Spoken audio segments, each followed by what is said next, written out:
Well, a very good afternoon to you and welcome to Ibro Up to Date at 1. It is the 25th of May 2019. Welcome to the bulletin, and we start on a tragic note where a female police officer based at the Parliament Police Station has been killed by her boyfriend in unclear circumstances. According to a report filed by Kamukunji Police Station, the police officer was found dead in her house at Umoja Estate. Reports indicate that the supposed report was Friday but didn't, and when the officers went to inquire what was happening, they found her house locked from the inside, and upon breaking the door, she was found lying on her bed with a deep cut throat on her head and bloodstains all over the house. The body had signs of strangulation on the neck, yet no murder weapon was discovered from the scene. Police believe that a boyfriend who visited her on 2 days ago had murdered her before escaping. The body has been taken now to a mortuary.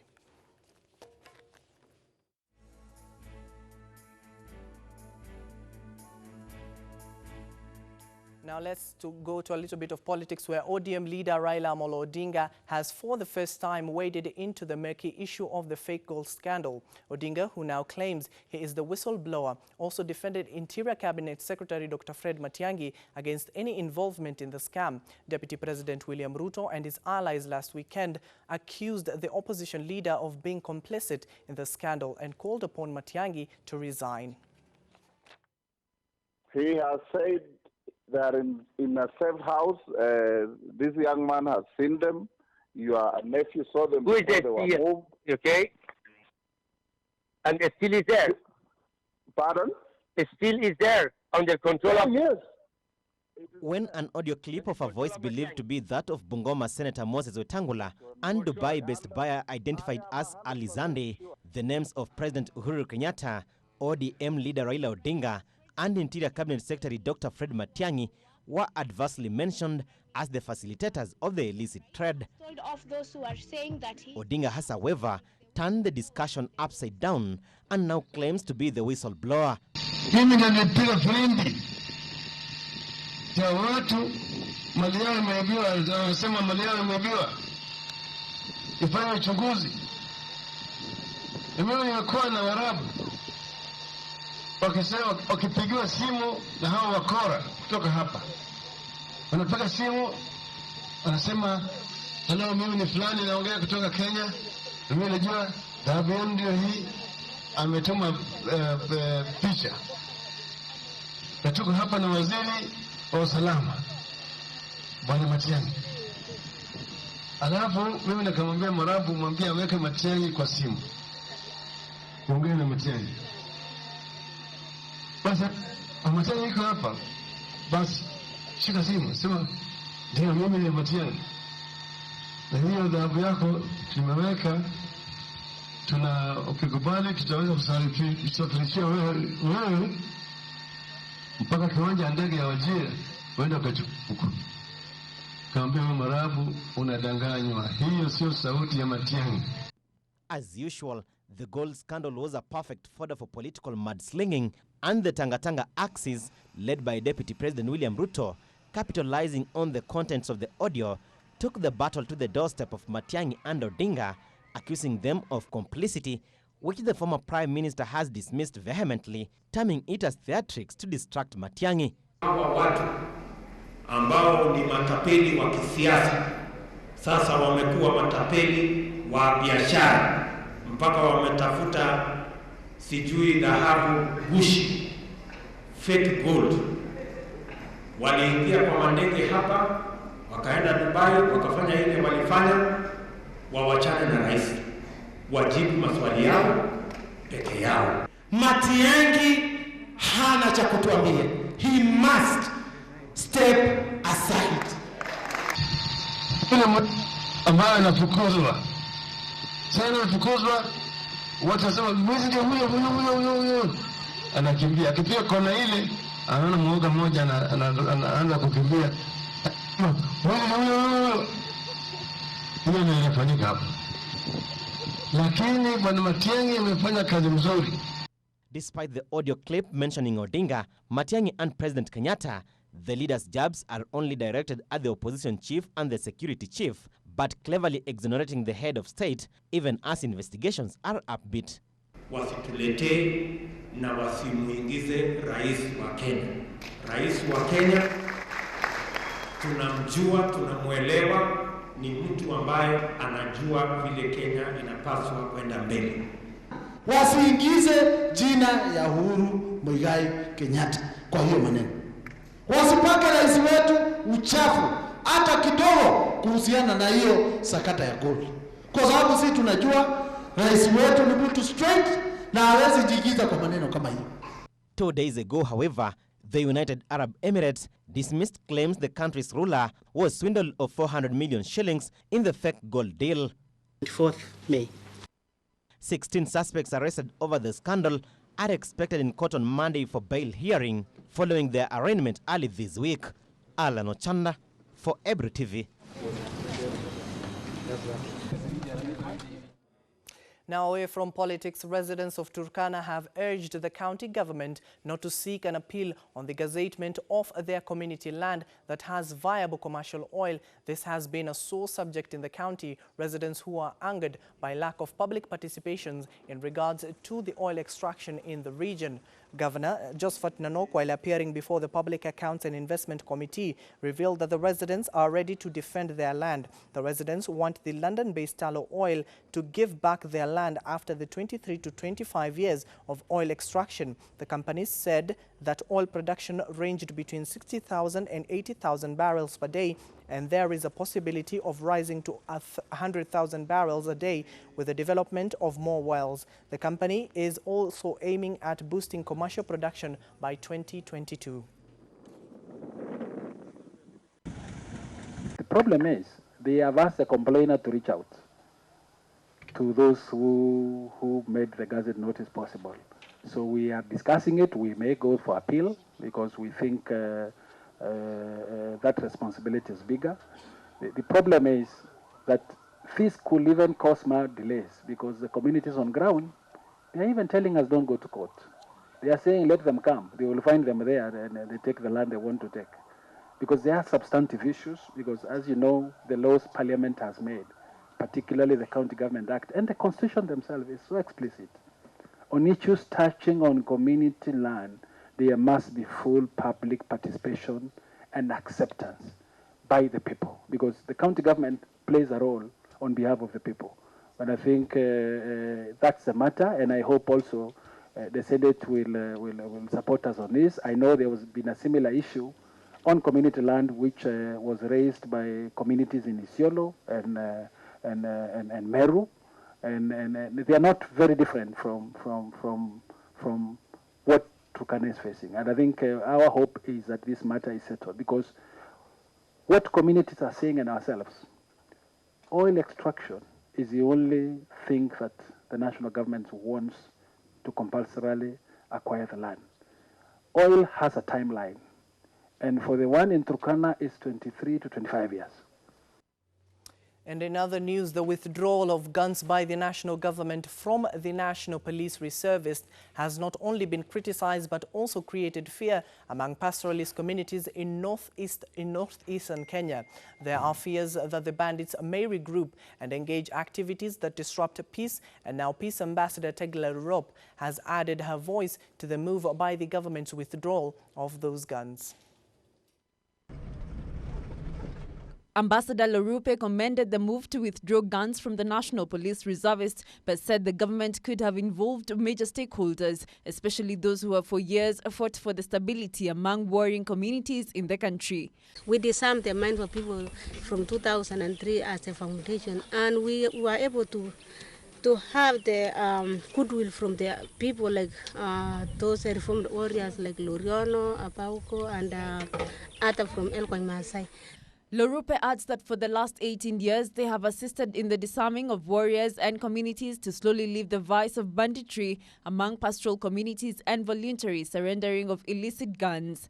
Who are the people that part of the government gave the weapons without knowing if they were giving to the real people who have been before warriors, or they were just from forced leavers or stand aid?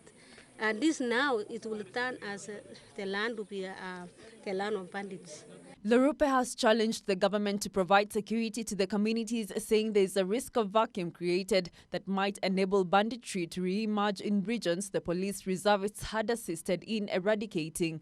Tegla says the approach to the guns withdrawal and its enforcement has not been taken well by warring communities since there is no alternative. It is something that the government now should calm down, like the government of Uganda, who have decided to let the security forces do their jobs to protect the properties of the community and to protect the animals of the community. The peace ambassador says she only saw one gun from NPR yet to be returned, as others have already been handed back to the government in vast distance of close to 100 kilometers all the way from Lomut to Akulo. Paulo Kora, a resident of Akulo, says the government should redeploy back security personnel to their Moler police post now that all the guns have been taken back. Iziwe Waturkana ndio wanaanzisha, lakini wale wenzetu wa Pokot maybe hiyo side nyingine hawezi toa. Sasa hapo ndio tunakataa.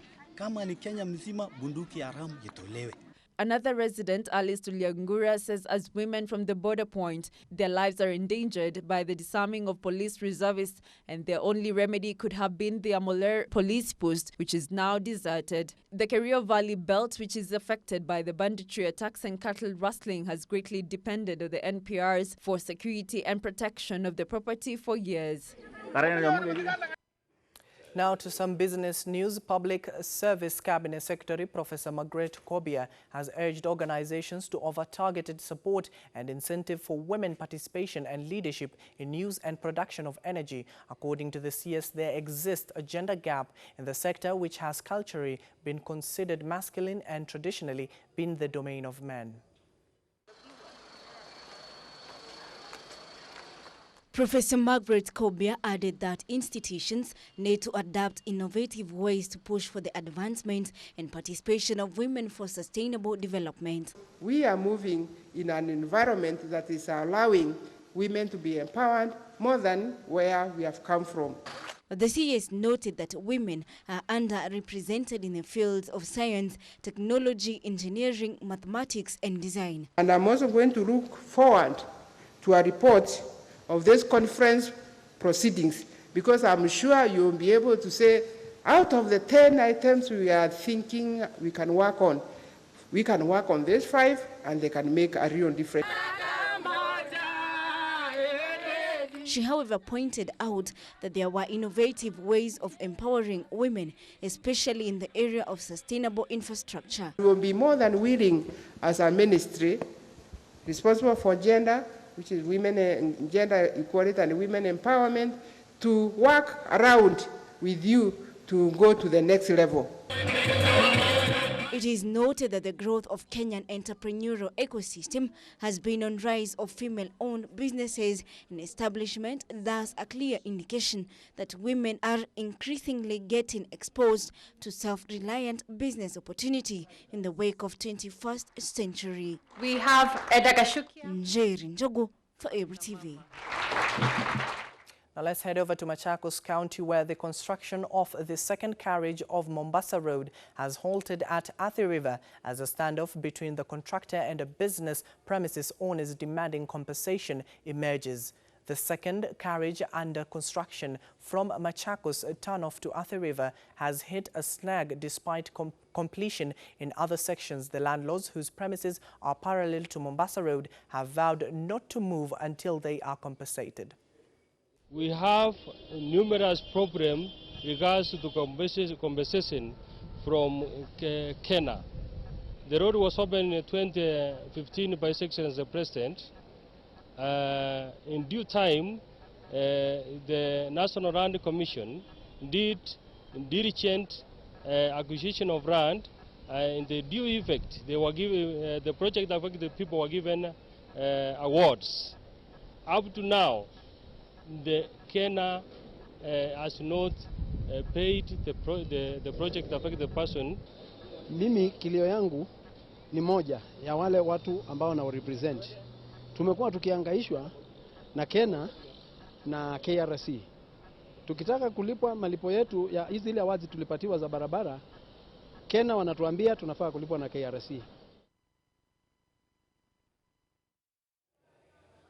Now to our first feature, intersex persons in Kenya and Africa at large have continued to face human rights violation. This has led to many of them facing challenges in acquiring services both in the government and the private institution. Victor Muturi tells us more on the plight of intersex persons. It is in this Intersex Society of Kenya office in Ngara, Nairobi County, where I meet Elizabeth Kwamboka or Joseph Emmanuel Mbane at work. Kwamboka is one of those born intersex. Wazazi wangu hawakuweza kujua kwamba pengine nilikuwa mfulana. My parents didn't know if I was a male or a female. It was a challenge for them and decided to seek advice from doctors. The doctor advised them to bring up a female. Daktari aliponiangalia aliwahimiza kwamba wanile kama msichana. Kwamboka, who is also partially deaf, says she has been facing discrimination from friends and even from some of the family members. Nilipofika umri wa miaka 13, when I was 13 years old, that is when I realized that I'm different with other girls in the village. Na wasichana wengine kule kijijini. Intersex is a condition where a human being has physiological characteristics which cannot be classified exclusively fitting into the binary concept of male or female. Mostly it caused when genetic chromosomes of X and Y mix. After concluding my primary school, I was called to join a girls' school at that time. But my father advised me to join a mixed school. At that time, I had begun to show signs of a man. There were beards, and also the voice had changed. For many years, many intersex persons have been facing challenges when getting services in different institutions, leading to most of them being stigmatized, others ending up committing suicide. Birth certificate inaonyesha jina Elizabeth. My birth certificate contains the name Elizabeth. Both primary and secondary certificates are named Elizabeth. My national ID and NHIF are also named Elizabeth. I don't have a way to change them now. Kwa sababu sichapata fursa ile ya kubadilisha. Reports from Intersex Society of Kenya shows that about 700,000 people in the country are intersex. Global data by the United Nations Free and Equal Campaign shows that around 1.7% of newborn babies across the world can be classified as intersex. Nilipata kazi kibarua kama mwalimu ambaye hajahitimu katika shule ya. I got a job as a teacher in a certain primary school. At that time, I had stopped wearing skirts, although they were calling me madam. Many parents didn't believe my situation. Because of such challenges, I decided to quit. Kwa hivyo kwa sababu ya maneno mingi ilinibidi nikawachana na hiyo kazi. According to the Kenyan Constitution, Article 3(1), every human being has rights and fundamental freedoms. We have to have recognition of intersex persons because in law right now we have male and female, and an intersex person is not a male nor a female, they are intersex. In May 2017, Task Force on Policy regarding intersex persons in Kenya was formed by the Attorney General to safeguard the interest of intersex persons by identifying the immediate, medium and long-term reforms required to respect and protect their rights as Kenyans. We need to invest a lot in public education so that we can create understanding and confidence of these intersex persons to come forward and say to be identified with respect that they are intersex persons, and we will have them not drop out of school. Although they call me Elizabeth, that name is not right for me because I feel that I am a man. The report from the task force further proposes for the establishment of a comprehensive data collection system, urging those living with the condition to come out for recognition. Victor Muturi, Ebru TV News. Now let's head over to South Africa, where Cyril Ramaphosa is set to take oath of office today as the president of South Africa, facing a brew expectation and skepticism after vowing to reform the country and revive its economy. Foreign heads of the state will be among 36,000 people expected to witness the ceremony at a rugby stadium in the capital of Pretoria. The 66-year-old leader was unanimously elected by Parliament after his African National Congress party won legislative elections on May 8th, winning 230 of the 400 seats. The victory was earned with 57.5% of the vote, the party's lowest share of the ballot since it overturned apartheid 25 years ago. His inauguration speech will be scrutinized for clues as to how he plans to tackle the country's many problems. They range from sickly economy in more than a quarter of the workforce is jobless, to entrenched in crime and corruption, and land ownership that remains overwhelmingly in the hands of the whites. Quite a sight to see how people are doing that and how many people are here with the vibe, and the stadium just continues to fill up. And that's what Pumla Williams was talking about. Now let's dive into the world of sports, where with only 2 rounds remaining, there will be a beehive of matches this weekend, with 9 matches scheduled to be played across the country in a round of 33. Today, Mathare will be gunning to secure the top 5 bracket finish when they take on Millers Chemelil at Chemelil Sports Complex. Green Awendo Stadium will host the Millers clash when Sony Sugar and Zoya Sugar battle, while 2019 champions Gor Mahia will wrap up the day when they face Mailemen Poster Rangers at Kenyatta Stadium. Where?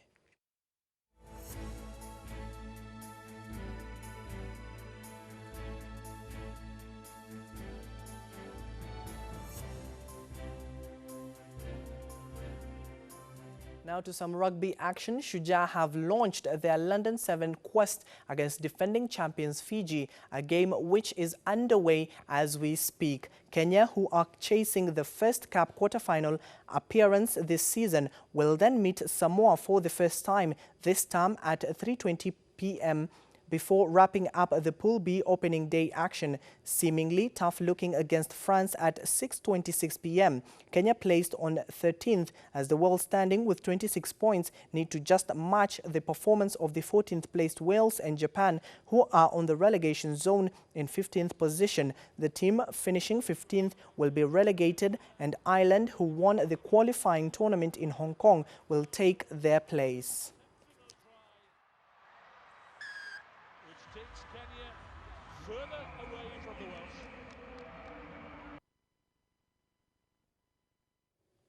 Now we're getting some updates where Kenya has lost to Fiji 24-17. Let's hope they will do much better as the time progresses. Elsewhere, there is no escaping the reality of what's at stake when the Toronto Raptors host the Milwaukee Bucks in the Game 6 of the Eastern Conference Finals tonight. The surging Raptors have won 3 straight, putting them on the brink of the first NBA Finals berth in team history. The Bucks, who finished as the NBA's top team in the regular season and once led the series 2-0, have no more room for error after their first 3 games losing streak all season. These 2 teams have spent months trying to stay even-keeled, treating everything as just another game. That starts to get a lot tougher.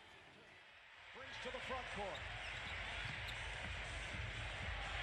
Nice pass. 7 final seconds. Bledsoe puts it home. Advantage. Now to tennis. Nick Kyrgios' tumultuous week has hit yet more turbulence after the Australian number 2 pulled out of the French Open tournament, with an ATP saying he cited illness as the reason. The 25-year-old had been due to face Britain's Cameron Norrie in the first round of Monday, but his place will now be taken by a qualifier. The Australian escaped a ban after throwing his chair across the court in Rome last week. Last year, the Australian pulled out the tournament with an elbow injury, robbing fans of a potentially fiery All-Australian first-round clash with Bernard Tomic. Kyrgios has never progressed past the 3rd round in the French Open, a level he reached in 2015 and 2016.